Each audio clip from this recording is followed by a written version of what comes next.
So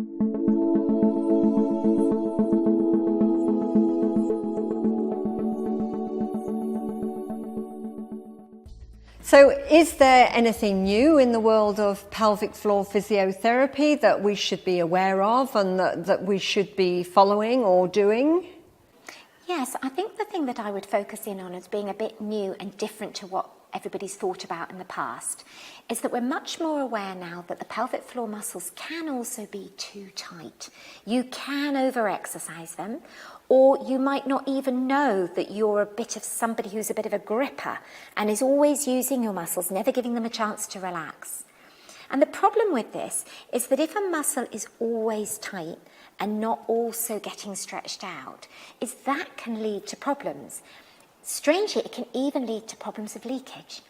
Because if your muscles are tight and something new comes along and you need to be tighter, you've got nowhere left to go, so it might still leak.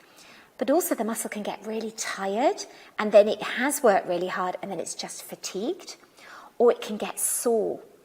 And we do see as well now a lot of problems with pain, because if the muscles are tight, then we find people get pain when they're trying to empty their bladder or empty their bowel. Maybe the bowel won't empty fully and a bit gets left behind and you can get constipation. Or maybe the bladder won't empty fully and you feel like you're always full, so you can get some urgency related to not having emptied.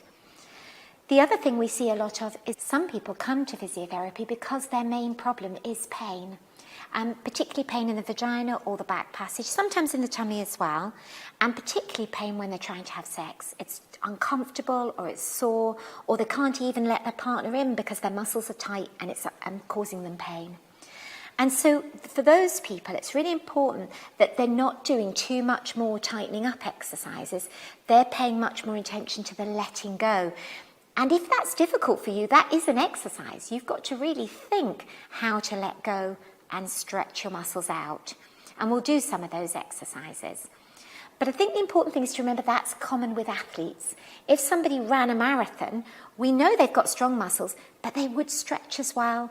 They would relax their muscles. It's about knowing when to be tight and when to be relaxed. Right now, we can just sit here. We need to relax our muscles, let the blood flow, let them rest, so that when we stand up, they're ready to go again. If we're sitting here gripping all the time, we're going to get sore and these muscles are going to shorten and they're not going to be healthy like we want them to be. So I think that's the newest thing that's affecting how we teach and the kinds of people that we help. And that relaxation is so important. Yeah, and it is an exercise too. Yes.